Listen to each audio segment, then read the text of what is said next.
Vôlei Fã, estamos de volta a mais um Brazucas pelo Mundo. Esse nosso quarto episódio da segunda temporada e a brasileirada jogando. Joga e joga, como diz o outro. Seu Bruno, tudo bem? Tudo bem, Daniel? Grande abraço a você, aos nossos amigos, inscritos, membros, quem sabe vai se inscrever. Já, claro, peço para deixar o like nesse vídeo.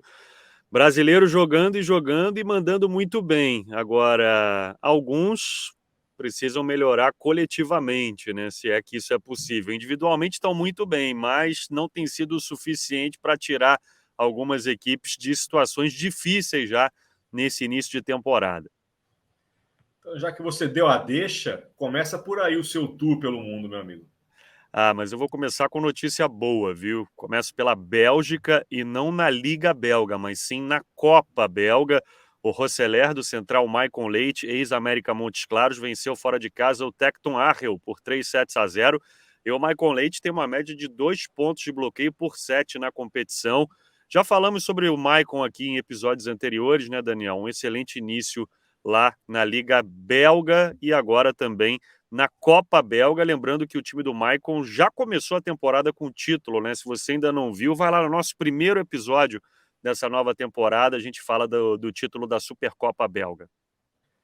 Você falou em título, eu vou emendar com o título daqui. Minha primeira passagem hoje é pela Polônia. O Jastrzębski Węgiel se sagrou bicampeão da Supercopa da Polônia, forma consecutiva. Já havia ganhado na temporada passada, ao vencer o poderoso Zaksa Kędzierzyn-Koźle, bicampeão da Champions League. Não é para qualquer um, vitória na final por 3-2. O título marcou a primeira conquista do técnico argentino Marcelo Mendes e do auxiliar Henrique Furtado no país. Além disso, o Jastrzębski lidera a Plus Liga, que é o campeonato polonês, de forma invicta. Tá promissora essa temporada do Brazuca Henrique e do hermano Marcelo lá no Jastrzębski Węgiel, Bruno. Tá mesmo, e o seu polonês só melhora, hein, Daniel? A cada episódio tá mais refinado aí o seu, o Tá seu saindo com mais polonês. facilidade. Bom, vou para um país onde a língua também é complicada, viu? Grécia, segunda rodada da Liga Grega e mais uma vitória do Panathinaikos, do central Lucas Rangel, dessa vez sobre o PAOK por 3-1. O Lucas contribuiu com 8 pontos, 2 deles no bloqueio e rodou 5 das 9 bolas que recebeu, terminando então a partida com 56% de aproveitamento no ataque. O Panathinaikos divide a liderança com o Kifisias e o Olympiacos, as 3 equipes com 6 pontos, Daniel. Bacana. Eu vou passar agora pela Turquia. É mais uma vitória do Bursa, do Murilo Hadic, no campeonato turco masculino. Fora de casa, triunfo por 3-0 sobre o Tursad, um dos times novos da temporada. E o Brazuca, viu, Bruno, segue pontuando como atacante. A gente tem que lembrar que ele é levantador. Dessa vez foram 6 pontos, 4 deles no bloqueio. O resultado colocou o Bursa na terceira colocação no campeonato, 12 pontos, atrás apenas do invicto Halkbank, do Nimir Abdelaziz, e do Ziraat Bankat, o vice-líder, que está 2 pontinhos à frente do Bursa do Murilo Hadic. Eu dou uma passada na Suíça e quem segue voando por lá é o ponteiro Felipe Ramé, 12 pontos na vitória do líder Genebra, fora de casa sobre o Lausanne por 3-0. O Ramé pontuou em todos os fundamentos, foram 2 aces e 1 bloqueio, sem falar nos 55% de eficiência na recepção. É outro brazuca que se adaptou e se adaptou muito bem na Liga Suíça. Vou dar uma passada pela Itália e vou lembrar o pessoal aqui que esse episódio é sempre gravado às terças-feiras. Então, assim, mais tarde, vocês voltam para o Webvôlei para saber o resultado da Supercopa. Supercopa da Itália, o Perugia precisou do tie-break para derrotar o Trentino e se garantir a final lá na cidade de Cagliari. A dobradinha polonesa Kamil Semeniuk e Wilfredo Leão liderou a vitória com 20 e 19 pontos, respectivamente. Mas teve Brazuca em quadra, o central Flávio foi titular e também chegou aos 2 dígitos de pontuação, 10 pontos, sendo 3 deles no bloqueio. O outro finalista é o Civitanova, que fez 3-0 no Modena no Bruninho. Então, nessa terça-feira, mais tarde aqui, você volta, assiste o nosso vídeo, volta lá para o Webvôlei para saber como é que foi a decisão da Supercopa Italiana com o Brazuca em quadra. É isso, Daniel. O Bruninho fez um levantamento com o pé, né? Que já esse lance já rodou aí a internet. Eu estou na Espanha agora. O Las Palmas Gran Canaria da Central Adrívio Verte conheceu a sua primeira derrota na competição, 3-0 para o Menorca pela 5ª rodada. Mesmo com resultado negativo, a Adri fez 6 pontos, 4 de ataque, 1 de bloqueio e 1 ace. Os resultados da rodada acabaram ajudando e, mesmo com essa derrota, o Gran Canária segue líder com os mesmos 12 pontos do segundo colocado, o Tenerife. No masculino, o Guaguas, do levantador Paulo Renan, venceu a quinta em 5 jogos, 3-0 sobre o Lugo, resultado que deixou a equipe na liderança isolada da competição. Já o Santanderina, do ponteiro Rafael Marcarini, ex-Goiás, segue sem vencer e é o lanterna da competição. A equipe perdeu em casa para o Teruel por 3-0. O Marcarini foi um dos destaques individuais com 9 pontos, um deles de bloqueio e 55% de eficiência na recepção. Entre os ponteiros do campeonato, o Marcarini aparece como o 6º melhor pelas estatísticas. Na segunda divisão, o San Roque, do levantador Gustavo Nicomedes, venceu fora de casa o Saragossa por 3-0.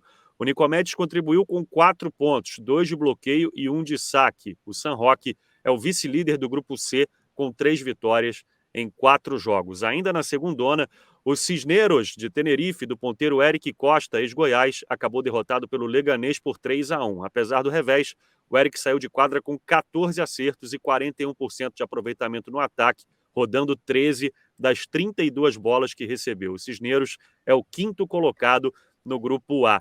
Isso mostra o que eu falei na abertura do episódio, né, Daniel? Bons números individualmente, mas as equipes dos brasileiros sofrendo aí em algumas ligas. Eu vou fazer a minha passagem agora pela França, minha passagem mais longa desse episódio, e vou te falar que por lá, desempenho individual e desempenho coletivo está caminhando bem para vários brazucas, viu, Bruno? 5 rodadas, a liderança é do Chaumont, do Líbero Tales, na última partida, vitória do time fora de casa sobre o Cambrai, 3-1. O titular da seleção brasileira terminou com 45% de positividade no passe. Um dos principais perseguidores é o TuS, segue na cola do Chaumont após triunfar diante do Narbonne, também como visitante, 3-0. E já está virando rotina aqui, como já aconteceu em todas as outras rodadas, o oposto Abuba foi o maior pontuador do time com 17 acertos, todos no ataque, e um excelente aproveitamento de 71% no fundamento. A Abuba voltou com tudo depois de quase uma temporada parada por lesão, por conta da cirurgia no tendão de Aquiles, e é o grande destaque do time nesse início. O central Aracaju colaborou com 3 pontos nessa vitória.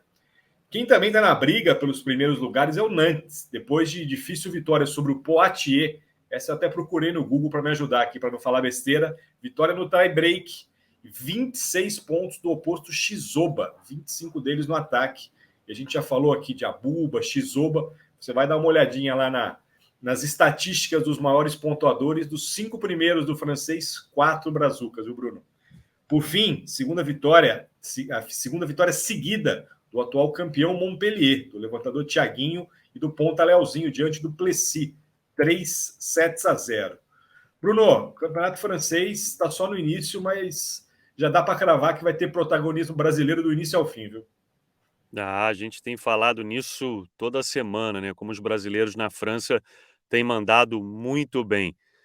Portugal agora, Daniel, e o Sporting voltou a vencer depois de 2 derrotas. Fez 3-0 em casa sobre o São Mamede, com 1 pontinho do levantador Thiago Gelinski e 8 acertos do ponteiro Pedro Cardoso, que terminou a partida com 75% de eficiência na recepção e 57% de aproveitamento no ataque. Ótimos números, então, do Pedro nessa reabilitação do Sporting, que subiu 2 posições na tabela, saindo do 11º para o 9º lugar. O rival Benfica venceu a 4ª em 4 jogos, fez 3-1 em casa sobre o Sporting Clube de Espinho. 10 pontos do central Tales, 3 deles no bloqueio e 50% de aproveitamento no ataque. Destaque também para o ponteiro Rafa, com 15 acertos e os mesmos números na recepção e no ataque, 47%.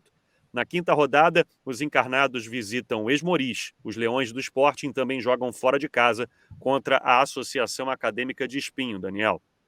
Esse Benfica que avançou para a fase de grupos da Champions. Venceu ali as etapas preliminares mais uma vez e vai disputar com os maiores times da Europa o principal título do campeonato. Pensar em título para o Benfica no vôlei, nesse nível, é muita coisa, mas o Benfica cumpre sua parte sempre de estar vencendo as fases preliminares ali e estar se garantindo na fase de grupos, né, Bruno? É verdade, mas um resultado importante, né? Fazer parte da Champions League para o projeto português, Daniel. Do meu lado aqui está faltando só a República Tcheca. Vai aí, depois eu encerro daqui. Então tá bom. A gente fecha com derrota em casa do Brno, do oposto Caio Fazanha para o Voda por 3-0. O Caio fez 9 pontos, todos no ataque, terminando a partida com 41% de aproveitamento no fundamento. Com o resultado, o Brno caiu uma posição na tabela, do 8º para o 9º lugar agora. O Pribram, do ponteiro Igor Ceará, também perdeu na rodada, 3-1 para o Usti, fora de casa. O Ceará foi o maior pontuador da equipe, em 13 acertos, sendo 3 pontos de bloqueio e 2 de saque. O Ceará teve 70% de eficiência no passe e é um dos melhores do campeonato na recepção, mas infelizmente o Pribram segue na lanterna, 1 ponto atrás do Ostrava, Daniel. Bacana, seu Bruno, demos um bom giro pela Europa, principalmente hoje nesse 4º episódio da 2ª temporada. Vou deixar aquele recado final. Quer saber mais sobre o desempenho dos Brazucas? Acesse o WebVôlei e veja como foi, por exemplo, o fim de semana no italiano feminino com Rosa Maria e Lohane em quadra, estreia de Fabiola e Mayra na Polônia, Júlia Bergman arrebentando nos Estados Unidos mais uma vez, derrota de Leal e Lucarelli no italiano masculino e tem muito mais. www.webvolley.com.br. Você vai saber tudo, ou quase tudo, uma tentativa de você saber tudo sobre o que está rolando nesse vôlei internacional. Seu Bruno, terminamos mais um episódio, mais um capítulo dessa nossa 2ª temporada. Terça-feira que vem estaremos de volta, certo, amigo? Sem dúvida, Daniel. Agradecer também os nossos parceiros aí do Team GM, todo mundo que assistiu esse conteúdo até o final, deixou o like, se inscreveu no canal. É isso, mais uma semana e sempre com conteúdo de qualidade. Forte abraço a você. Obrigado, Bruno. Obrigado, amigos e amigas. Então, encontro marcado na próxima terça-feira para mais um episódio para a gente mostrar como é que está sendo aí a temporada de brasileiros e brasileiras pelo mundo. Obrigado mais uma vez, seu Bruno. Boa semana aí em Portugal. Valeu.